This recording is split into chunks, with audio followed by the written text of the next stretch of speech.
কংগ্রেসের ব্যাপক ভাঙন সুজাপুর বিধানসভার কালিয়াচক ব্লকের গয়েশপুর গ্রাম পঞ্চায়েতের 5 জন গ্রাম পঞ্চায়েত সদস্য প্রায় 1000 কর্মী যোগদান তৃণমূল কংগ্রেসে। এই যোগদান অনুষ্ঠানটি করা হয় গয়েশবাড়ি জোলা মোড় এলাকায়। সুজাপুর বিধানসভার কালিয়াচক 1 নম্বর ব্লকের গয়েশবাড়ি গ্রাম পঞ্চায়েতের কংগ্রেসের 5 জন সদস্য যোগদান করলেন তৃণমূল কংগ্রেসে। কংগ্রেসের নেতা তথা গ্রাম পঞ্চায়েতের বিরোধী দলনেত্রী স্বামী অবায়দুর রহমানের নেতৃত্বে এই যোগদান অনুষ্ঠান অনুষ্ঠিত হয়। উপস্থিত ছিলেন সুজাপুর বিধানসভা তৃণমূল কংগ্রেসের প্রার্থী তথা বিদায়ী মন্ত্রী সাবিনা ইয়াসমিনের সঙ্গে উপস্থিত ছিলেন মালদা জেলা পরিষদের বনভূমি কর্মদক্ষ আব্দুর রহমান, কালিয়াচক 1 নম্বর ব্লকে তৃণমূল কংগ্রেসের সভাপতি মোহাম্মদ শারিউল শেখ, মালদা জেলা তৃণমূল কংগ্রেসের সাধারণ সম্পাদক শামিজউদ্দিন আহমেদ, কালিয়াচক 1 নম্বর তৃণমূল শ্রমিক সংগঠনের ব্লক সভাপতি হায়দার আলী মোমিন, গয়েশবাড়ি অঞ্চল তৃণমূল কংগ্রেসের আবু সুফিয়ান, গয়েশবাড়ি অঞ্চল তৃণমূল কংগ্রেসের সহসভাপতি এস মোহাম্মদ সহ ব্লক ও অঞ্চল তৃণমূল কংগ্রেসের নেতৃত্ব। শুধু দেখে যান, সময়ের অপেক্ষা। अच्छा अभी तो ट्रेलर शुरू हुआ है, মানে পিকচার अभी বাকি पिक्चर अभी बाकी है। আচ্ছা, আজকে উত্তেজনা এবং সাড়া কি গয়েশবাড়ি অঞ্চল থেকে কেমন লাগবে? ভীষণ ভালো। ডে 1 থেকেই আমি খুব মানুষের সাড়া পেয়েছি।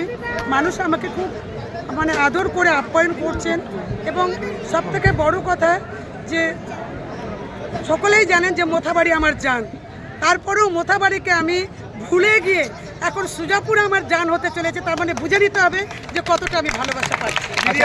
কতজন কংগ্রেস সদস্য যোগদান করলেন এবং কতটা 5 জন কর্মী? কংগ্রেস সদস্য সহ অনেক লিডার যারা এখানে কংগ্রেসের যারা লিডারশিপ দিতেন তারা প্রায় 1000 জন কর্মী সমর্থক আজকে যোগদান করেছেন এবং তাদের এই যোগদানে একটা ব্যাপক গয়েশবাড়িতে রাজনৈতিক একটা যে ইকুয়েশন সেটা চেঞ্জ হয়ে গেল এবং আগামী দিনে আপনারা দেখলেন যে আমরা মসিমপুরেও আমরা কয়েকদিন আগে করেছি, আবার সুজাপুরেও আমরা করেছি কয়েকদিন আগে এবং বাখরপুরেও আমরা করেছি। তো যাই হোক, সব মিলে আরও আছে, সব মিলিয়ে আমরা করছি।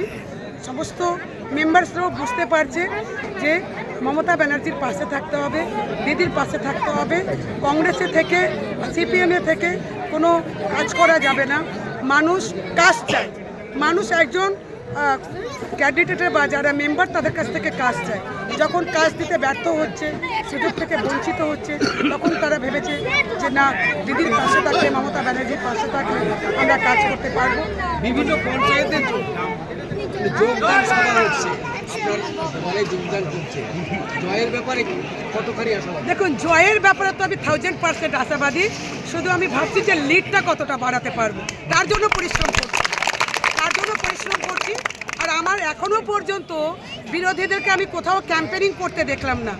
যদি ফেসবুকে ক্যাম্পেনিং করে তাহলে হতে পারে, বা রাতের বেলা কারোর বাড়িতে গিয়ে যদি ক্যাম্পেনিং করে হতে পারে, কিন্তু রাস্তায় এখনও বিরোধীদেরকে আমি ক্যাম্পেনিং করতে দেখিনি, আমার নজরে পড়েনি। আচ্ছা, শেষ একটা প্রশ্ন, যে সুজাপুর আগামী দিনে মডেল সুজাপুর হতে যাবে এবং দিদি আমাকে এখানে প্রার্থী করেছে, জোর করে আমি দিদির কাছ থেকে উন্নয়ন নিয়ে আসবো।